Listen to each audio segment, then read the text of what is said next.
ஹே case எல்லாரும் எப்படி இருக்கீங்க? இனி நம்ம த கிரேட்டஸ்ட் எஸ்டேட் டெவலப்பர் மேனோட சாப்டர் 61 to 64 தான் பார்க்க போகிறோம். இதுக்கு முன்னாடி டெவலப்பர் சாப்டர்லாம் நீங்கள் பார்க்கலாம் அப்படின்னா டிஸ்கிரிப்ஷனில் லிங்க் தரேன், மறக்காம போய் பார்த்துருங்க. இதே மாதிரி நிறைய இன்ட்ரெஸ்டிங்கான மேன்வாஸ் அண்ட் அனிமி சீரிஸில் வேணும்னு நினச்சா சேனல் மறக்காம சப்ஸ்கிரைப் பண்ணுங்க. சரி வாங்க நம்ம டைம் வேஸ்ட் பண்ணாமல் கதைக்குள்ளே போயிடலாம். சாப்டர் 61 ஓப்பன் பண்ணால் நம்ம ஹீரோ வந்து லெட்டரில் எழுதியிருக்கான் அப்படின்னா மிகப்பெரிய மகாராணியா நீங்கள் வைஸ் கேவலரி அனுப்புகிற லெட்டரை கண்டிப்பாக படிச்சிருப்பீங்க. அதில் படித்தா மாதிரி பக்கத்தில் இருக்க 17 எஸ்டேட் வந்து அழிஞ்சு போனதால அங்கே இருக்க ரெஃப்யூஜிஸ் இங்கே வராங்க. அதை என்னால் பார்த்துக்க முடியல. ஏன்னா நான் ஒரு சாதாரணமான ஆள். ஆனால் கிரேட் எம்பரஸ் ஆன நீங்கள் வந்து காமனர்ஸ் மக்கள் மேலே வந்து பாச வச்சிருக்கீங்க. உங்க மக்கள் மேல பாச வச்சிருக்கீங்க. அது மட்டும் இல்லாம இந்த லாயல் சர்வன்ட் மேலயும் பாச வச்சிருக்கீங்கன்றது எனக்கு தெரியும். அதனால கிரேட் எம்பரஸ் ஆன நீங்க கொஞ்சம் கருணை காட்டி உங்களோட சோர்ஸ்ல எனக்கு கொஞ்சம் கொடுத்தீங்க அப்படின்னா அவங்களை வந்து நான் காப்பாற்றுவேன். இந்த கிரேட் எம்பரஸ் அப்படின்னு சொல்லிட்டு கிரேட் ஆட் பண்ணி விட்டுருக்கான். அவங்களெல்லாம் பார்த்துணும்னு ஆசைப்பட்டாலும் அதுக்கு எனக்கு வந்து பணமே கிடையாது. உங்களை தயவு செஞ்சு கேட்கிறேன், எனக்கு பணத்தை கொடுங்க அப்படின்ற மாதிரி. அட பாவி வெக்கங்கெடுத்தனமா கேட்கறேன்ற மாதிரி தான் அந்த ராணி பார்க்குவோம். இவனுக்கு கொஞ்சம் காசு கொடுக்கலான்ற மாதிரி யோசிக்கிறாங்க பாருங்க. அப்ப ஹீரோ வந்து கடைசியில் எழுதியிருக்கான், நீங்க யோசிக்கிறத விட ஒரு 3 மடங்கு அதிகமாக கொடுங்கன்னு சொல்லிட்டு. அட பாவி நான் இவ்வளவு அமௌண்ட் கொடுப்பேன்றது தெரிஞ்சுக்கிட்டு அதை விட எக்ஸ்ட்ரா கேட்கிற பத்தியா அந்த பைத்தியக்காரன் மட்டும் நினைச்சிடாதீங்க அப்படின்ற மாதிரி அவங்க என்ன நினைக்கிறாங்களோ அதை வந்து எழுதி வச்சிருக்காங்க. ஏன் இவ்வளவு காசு கேட்கறேன் அப்படின்னா அங்க வந்து மக்கள் தங்கத்துக்காக ஒரு இடத்த வந்து பில் பண்ண போறேன். அதுக்காக தான் மக்கள் நல்வாழ்வு படணும் அப்படின்றத நீங்க ஆசைப்படுறீங்கன்றது எனக்கு தெரியும். ஏன்னா நீங்க ஒரு கிரேட் எம்பரஸ். ஆனா சோகமான விஷயம் என்ன, என்கிட்ட பணம் இல்லை அப்படின்னு சொல்லிட்டு சோகமா எழுதி வச்சிருக்காப்ல. ஏண்டா அதுக்கு மேல படிக்காத, அதுக்கு மேல என்ன சொல்லிருக்கான்றதை நானே கெஸ் பண்ணிட்டேன் அப்படின்ற மாதிரி சொல்ல. எப்பா நீ கேட்கறதுலாம் ஓகே தான், காசெல்லாம் கொடுக்கலாம். ஆனா அவன் கேட்கற அளவுக்குலாம் கொடுக்க முடியாது. ஏன்னா நான் வந்து ஹையர் அஃபிஷியல்ஸ்ல பேசணும், நோபல் ஸ்கில்லாம் டிஸ்கஸ் பண்ணிட்டு தான் நான் வந்து அந்த முடிவெல்லாம் எடுக்க முடியும். சாதாரணமான ட்ரெஷரியில இருந்து எடுத்து கொடுக்க முடியாதுன்ற மாதிரி சொல்லிட்டு இருக்கும்போது இன்னொரு லெட்டர் எடுக்க ஹீரோ ஆல்ரெடி தெரிஞ்சிருக்கு. அதனால அந்த அமௌண்ட் வாங்குறதுக்கு ஒரு பிளான் போட்டிருக்காங்க. என்னன்னா அதாவது அந்த பில்டிங் ஸ்கூல்ல வந்து ஸ்டீல் பாரை செட் பண்ணி அது ஒரு போட்டோஸ் மாதிரி ஆக்கலாம் அப்படின்னு சொன்னா பார்த்தீங்களா, அந்த பிளானை பத்தி தான் சொல்றான். இது மூலமா வந்து அந்த சிட்டி ஒரு டிஃபென்ஸ் வாலாவும் ஆகிடும். மான்ஸ்டர் திரும்ப வந்து அட்டாக் பண்ண முடியாது. அதே சமயத்தில் அங்க மக்கள் அதிகமாக கூடுறதுனால ஒரு டிஸ்ட்ரிக்ட் ட்ரேடிங் சென்டரா மாறதுக்கு வாய்ப்பு இருக்கு. அதாவது அந்த கிரெமோசிட்டி மாதிரி அப்படின்னு சொல்லிட்டு எழுதுறான். இது மூலமா வந்து காசு அதிகமாக கிடைக்கும், டாக்ஸும் நிறைய வரும். அதை அப்ரூவ் பண்ண நோபல்ஸ்க்கு எல்லாத்தையுமே பார்த்தீங்கன்னா பொசிஷன் கொஞ்சம் ஹையர் ஆகும். இந்த ராணி யோசிச்சு பார்க்குறாங்க, ரொம்ப லாயலான சர்வன்ட்ன்றதுனால இவனுக்கு ஹெல்ப் பண்ணலாம். அதே சமயத்தில் நமக்குமே வந்து இதை கட்டி முடிச்சோம் அப்படின்னா பவர் வந்து இன்க்ரீஸ் ஆகும். ஸோ ஓகே பார்க்கலாம் அப்படின்ற மாதிரி யோசிச்சுட்டு இருக்கும்போது பிக் சாம்பார் ஜாக்பாட் அப்படின்ற மாதிரி கத்திட்டு இருக்க. என்னடா கத்துறன்ற மாதிரி கேட்டா ஒன்றும் இல்லை, இந்த லெட்டர் தான் போட்டுருக்கு.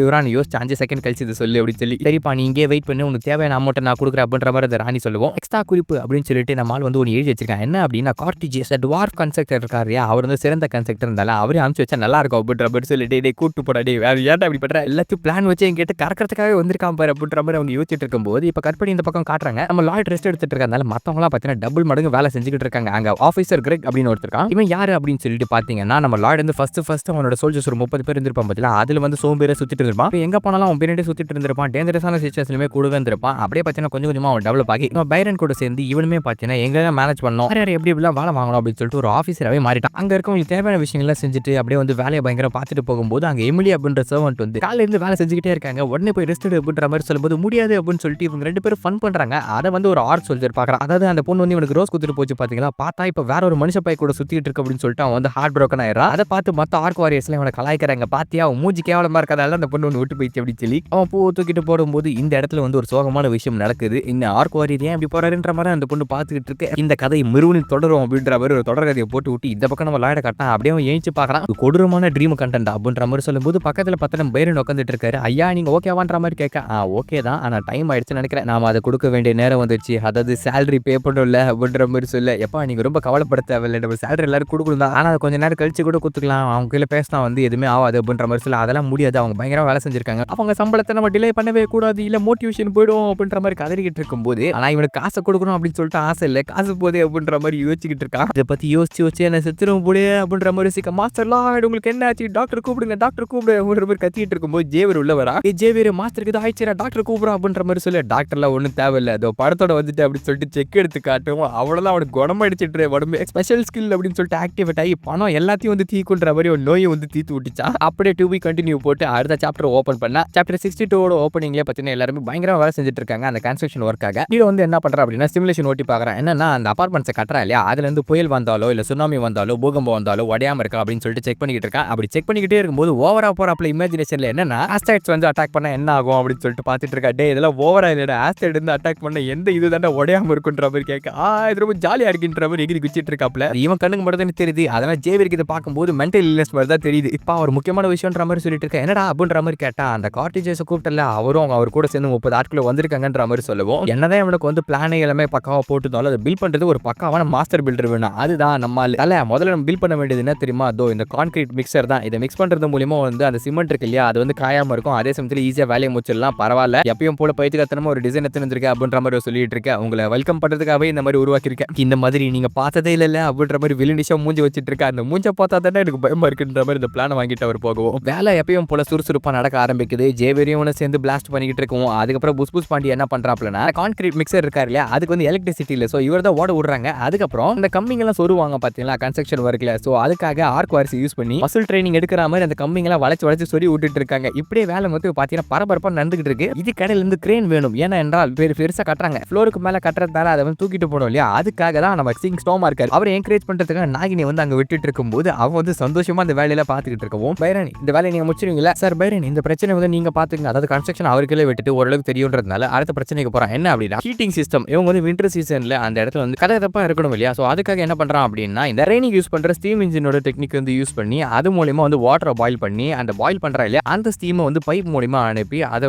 வச்சு ரேடியேட்டர்ஸ் மூலமா வந்து ஹீட்டை வெளியேற்றுறான். இதனால வந்து ஹீட்லாம் வருது. ஆனா விஷயம் வந்து ஒரு இடத்துக்கு வந்து 8 ஃப்ளோர், அதாவது ஒவ்வொரு அபார்ட்மெண்ட்டும் 8 ஃப்ளோர் வச்சு கட்டுற மாதிரியான ஐடியா. அது வந்து போக போக என்ன ஆகுது அப்படின்னா ஹைட் இன்க்ரீஸ் ஆக அந்த டெம்பரேச்சருமே ரொம்ப வந்து குறைஞ்சு போயிடுது. அதனால 8வது லெவல் ரீச் பண்ணும்போது 0 டிகிரி செல்சியஸ் ஃப்ரீசர் மாதிரி ஆகி போயிடுது. ஸோ அதுக்காக தான் ரிசர்ச் பண்ணிட்டு இருக்கான். எப்படியாவது அங்க வரைக்கும் ஹீட்டை கொண்டு போகணும் அப்படின்னு சொல்லிட்டு என்ன யோசிச்சாலும் பார்த்தீங்கன்னா இதுவே வந்து வரமாட்டேங்குது. அப்படி அவன் பண்ணிக்கிட்டே இருக்கும்போது தான் பக்காவான ஒரு ஐடியாவுமே மாட்டுது. என்னன்னா அந்த நாவலை பொறுத்த வரைக்கும் ஜே வந்து ஒரு டிராகன் கூட ஃபைட் பண்ண போயிருப்பான். அப்ப அந்த டிராகன் வந்து என்ன பண்ணும் அப்படின்னா என்கிட்டயே வந்து சண்டை போட வந்திருக்கேன், நான் தான் மிகப்பெரிய டிராகன் அப்படி சொல்லிட்டு அவன் மேல பயங்கரமான ஃபயர் பிரத்தை விடும். அப்போ வந்து அவன் ஸ்வாட் மாஸ்டரா கூட ஆயிருக்க மாட்டான் நாவல்ல. ஆனா அந்த ஃபயர் பிரத்தை பார்த்தீங்கன்னா இவன் வந்து ஒரு ஸ்கிராச் கூட விழுந்திருக்காது. என்னடா அப்படின்னு பார்த்தா ஒரு ஆர்மர் போட்டிருப்பான். எலன்சியா அப்படின்ற ஒரு ட்ரீல இருந்தா இந்த ஆர்மர் வந்து செஞ்சிருக்காங்களா. அது வந்து இந்த உலகத்திலே ரொம்ப ஸ்ட்ராங்கஸ்டான இதுன்னு சொல்றாங்க. அதை எடுக்கிறதுக்காக நம்ம ஹீரோவும் பார்த்தீங்கன்னா ஜேவரும் வந்து கூட்டிட்டு போய்கிட்டு இருக்கான். எங்கப்பா போறோம் அப்படின்ற மாதிரி கேட்டுட்டு இருக்கா. நம்ம எவர்களோ ட்ரீயோட இதோட தான் எடுக்குது போயிட்டு இருக்கோன்ற மாதிரி சொல்ல திரும்ப போறோம் அப்படின்னு சொல்லிட்டு கிளம்பி போய்கிட்டு இருக்கான். ஏன்டா திரும்ப போற அப்படின்ற மாதிரி கேட்டா அவங்களுக்கு மனுஷங்களை பிடிக்காதுன்னு தெரியாத யாருன்னா எல்ஸ் தான் வந்து அந்த இடத்துல வாழ்றாங்கன்னா சோ உள்ள அலோ பண்ணவும் மாட்டாங்க அப்படின்ற மாதிரி சொல்லுவோம். அட பாவி நீ தாண்டா அந்த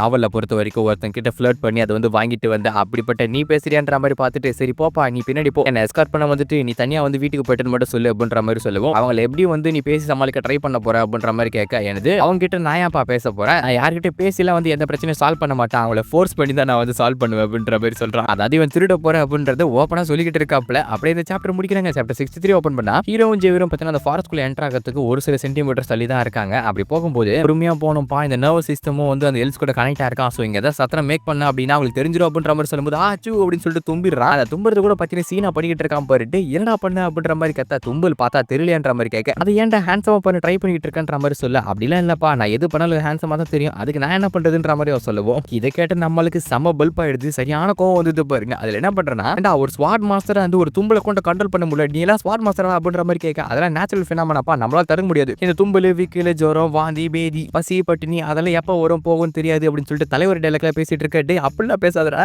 தும்பலை கூட கண்ட்ரோல் பண்ண முடியல, நீ எல்லாம் ஒரு ஸ்வாட் மாஸ்டரா, அது அவங்க அசிங்கம் அப்படின்ற மாதிரி சொல்லுவோம். அவன் பார்த்தா கேட்க அப்படின்னு சிரிச்சுக்கிட்டு இருக்கான். எப்பா எனக்கு புரியுது நீ என்னதான் பண்ணாலும் மூஞ்சி வந்து ரொம்ப கண்டராவே இருக்கனால நான் ஹேண்ட்ஸமா இருக்கிறத பார்த்து நீ பொறாமப்படுற அப்படின்னு சொல்லிட்டு அதுக்காக நீ இந்த மாதிரிலாம் பேசக்கூடாதுன்ற மாதிரி சொல்லிட்டு இருக்க. நம்மால் கடுப்பில் இவன் வந்து குத்த வருவோம். அதெல்லாத்தையும் அவன் ஈஸியா வந்து தடுத்துக்கிட்டு இருக்காப்ல. அப்படியே வந்து செம்ம சந்தோஷமா வந்து சிரிச்சுக்கிட்டு இருக்கா. அவன் வந்து ஹேண்ட்ஸமா இருக்கான், அவன் வந்து அசிங்கமா இருக்கான்னு சொல்லி காமிக்க எப்பா கொஞ்சம் பொறுமையா சத்தம் போடாதுன்ற மாதிரி சொல்லிட்டு இருக்க. இந்த ஃபாரஸ்டோட சென்டருக்கு போனோம்னா அங்க அந்த ட்ரீயை கண்டுபிடிக்கலான்ற மாதிரி பேசிட்டு இருக்கும்போது எதிர பார்த்தா ஏகப்பட்ட எல்சி இவங்களை நோக்கி வந்து அம்பு எடுத்துட்டு இருக்காங்க. அடப்பாவி இவ்வளவு சைலண்டா வந்தா எப்படி அவன் கண்டுபிடிச்சாங்கன்ற மாதிரி சொல்லி எடுத்து சைலண்டா வந்தீங்களா பரதேசிங்களா நீங்க கத்துன கத்துல அங்க ஊர்ல எல்லைக்கு வரைக்கும் கேக்குது. ஐயோ பிரச்சனை ரொம்ப மோசமாயிடும் போலியா அப்படின்ற மாதிரி பாத்துட்டு இருக்கவும் ஆட்டமே இனிமே தான் ஆரம்பிக்குதுன்ற மாதிரி ஹீரோ கேட்கப்பன்னு சிரிச்சுக்கிட்டு இருக்கான். அப்ப அவங்க எல்லாம் சேர்ந்து என்ன பண்றாங்க அப்படின்னா அம்பு நோக்கி அடிக்கிறாங்க பாருங்க. நம்ம ஜேவர் வந்து அது எல்லாத்தையுமே தடுத்துட்டு இருக்கான். அவங்களுக்கு தெரிஞ்சது ஸ்வாட் மாஸ்டர் அப்படின்னு சொல்லிட்டு ஏன்னா எடுத்தவொன்னு ஆர்எஸ் ஸ்வாட் யூஸ் பண்றான். அந்த சமயத்துல என்ன ஆகுது ஹீரோ வந்து வேற டாக்ஸன் தப்பிச்சு போறான். அந்த நேரத்துல வந்து ஜேவர் வந்து வேற பக்கமா நீ போ, ஏன்னா அப்பதான் வந்து ஹேண்ட்ஸமான காயான ஒன்ன துரத்திட்டு வருவாங்க, என்ன விட்டுருவாங்க அப்படின்னு சொல்லிட்டு இருக்கான். அவங்களும் அதுக்கேற்ற மாதிரி அந்த அசிங்கமான விட்டுருவாங்க. அவன் வந்து சைடு ஜாப்ல அந்த ஹேண்ட்ஸமான பையனை பிடிங்க அப்படின்னு சொல்லிட்டு ஜேவர் நோக்கி எல்லாரும் வந்து துரத்தி ஓடிடுறாங்க பாருங்க. இவனுக்கு ரொம்ப மனசு உறைஞ்சதான் போயிடுது. என்னதான் வந்து வாய திறந்து அப்படி சொல்லியிருந்தாலும் அவனை ஃபாலோ பண்ண ஒருத்தர் கூட வரல நடிக்கும் போது எவ்வளவு சோகமா இருக்கும். ஆனா இந்த பக்கம் பார்த்தா ஜேவரை ஃபாலோ பண்ணி ஏகப்பட்ட பேர் வராங்க.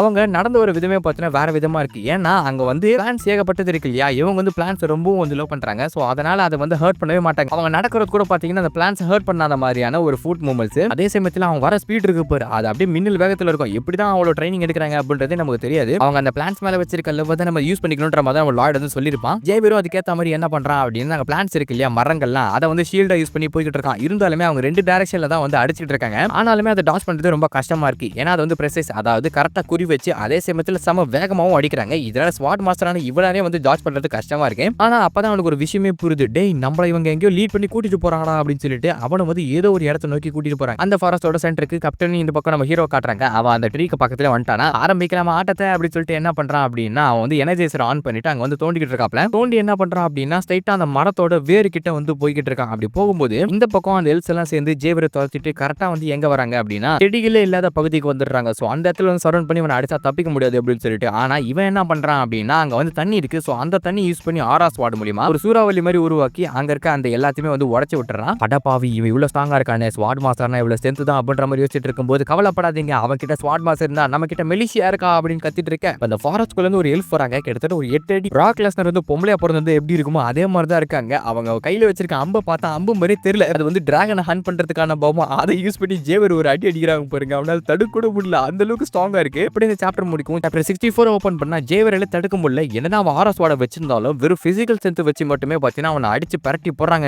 அதே மாதிரி லாய்டால பாத்தீங்கன்னா அந்த பக்கம் ஜாலியா சுத்திட்டு இருக்கும்போது இந்த பக்கம் ஜேவரால அங்க இருக்க ஹெல்ப் எல்லாம் ஹர்ட் பண்ண முடியாது. ஏன்னா அவன் தெரியாதரமா ஒரு ஹெல்ப் வந்து ஹர்ட் பண்ணிட்டான் அப்படின்னா இந்த உலகத்துல இருக்க எல்லா ஹெல்ப்பும் சேர்ந்து அவங்க வந்து ரிவெஞ்ச் எடுக்க வருவாங்களா. அப்படிப்பட்ட ஒரு கும்பல் தான் ஆர்க்ஸை விட இவங்களுக்கு ஹண்டிங் டெக்னிக்லாம் வந்து பயங்கரமா தெரியும். சோ இவங்க கிட்ட சண்டை போட கொஞ்சம் சீரியஸ் ஆகணும் அப்படின்ற மாதிரி என்ன பண்றா ஸ்வாட வந்து இன்னும் கொஞ்சம் பெருசாக்கலாம். அவங்களாம் அம்பிடும்போது அந்த மிலிஷியா பார்த்தீங்கன்னா பெரிய அம்பு எடுத்து விட்றாப்ல. அது அம்புன்னு சொல்ல முடியாது ஆக்சுவலா. இவனும் வந்து எவ்வளவு வந்து டாச் பண்ண முடியுமோ அவ்வளவு டாச் பண்ணிட்டு அதே சமயத்துல அந்த அம்புகள்லாம் உடைக்க முடிஞ்சா உடைக்கிறான். அந்த பெரிய அம்பு வந்து விடுறாங்க பாருங்க. அந்த சமயத்துல இவன் அதை நேரடியா வந்து அடிக்க முடியாதுன்ற தெரிஞ்சுக்கிட்டு அவன் ஆரா ஸ்வாட யூஸ் பண்ணி ஒரு மாதிரி விப் மாதிரி கிரியேட் பண்ணி அதோட டைரக்ஷன் வந்து மாத்தி விட்டுறான். டைரக்ஷன் மாத்தி அதை திருப்பி இவங்க கிட்ட இன்னொரு அம்பு விடும்போது ரெண்டுக்கும் கிராஷ் பண்ண வச்சு உடைச்சு விட்டுறான். அந்த சமயத்தில் இந்த பக்கம் நம்ம ஹீரோ என்ன பண்றான் அப்படின்னா வேறு கடியில போயிட்டு அவனுக்கு தேவையானதெல்லாம் அப்படியே வந்து கலெக்ட் பண்ணிக்கிட்டு இருக்கான். கட் பண்ணிட்டு இருக்கும்போது அவனுக்கு வந்து அங்க ஒரு ட்விஸ்ட். என்னதான் அவனை ஃபாலோ பண்ணி வராம இருந்தாலும் இவனை வந்து ஏதோ பண்ண போறான் அப்படின்றத தெரிஞ்சுக்கிட்டு 1-2 பேர் மட்டும் வந்திருக்காங்க. என்ன தெரியும் தான் ஒரு பிளான்ட் ஹர்ட் பண்ணுவோம் அப்படின்ற மாதிரி அவங்க பார்த்துக்கிட்டே இருக்கும்போது ரொம்ப நகராதீங்க, அப்படி இல்லைன்னா இங்க யாருமே உயிரோட வெளியே போக முடியாது அப்படின்ற மாதிரி சொல்லிட்டு நம்ம ஹீரோ வந்து திரும்புறான். உங்களுக்கு ஒரு இன்ட்ரெஸ்டிங்கான விஷயத்தை காட்டுறேன் பாரு அப்படின்னு சொல்லிட்டு திரும்பி என்ன பண்றான் அப்படின்னா கையில் ஒரு பாட் பிளான்ட் வச்சிருக்கான். இப்போ என்ன உயிரோட விடலன்னு வச்சுக்கேன், இந்த பிளான்ட்டை உயிரோடு எரிச்சு சாவடிச்சிரு அப்படின்ற மாதிரி சொல்லி அதுக்கு உயிர் இருக்க மாதிரி என்ன பண்றதுன்னு மூஞ்செல்லாம் காட்டிக்கிட்டு ஐயோ வலிக்குதே நெருப்பு வைக்கிறானே டே கிராதகா ஏன்டா இப்படி பண்ற அப்படின்ற மாதிரி கத்திக்கிட்டு இருக்கு. அட கொடூர வில்லா, ஒரு பிளான்ட்டை போயிட்டு இப்படி ஹர்ட் பண்றே, நீ எல்லாம் மனுஷனா, நீ மனுஷனே கிடையாது, நீ ரொம்ப மோசமானவன் டெவில் அப்படின்ற மாதிரி சொல்லிக்கிட்டு இருக்க. வேணுனே என்ன பண்றான் அதுக்கிட்ட நெருப்பை திரும்பி எரிக்கிற மாதிரி ட்ரை பண்ணிட்டு இருக்கான். பின்னாடி போலன்னு வச்சுக்கோ இது தகன்னு எரிச்சு ரோஸ்ட் ஆக்கி விட்டுருவேன். அப்புறம் எல்லாம் சேர்ந்து வெஜ் சூப்பு தான் குடிக்கணும் அப்படின்னு சொல்லிட்டு பின்னாடி தள்ளு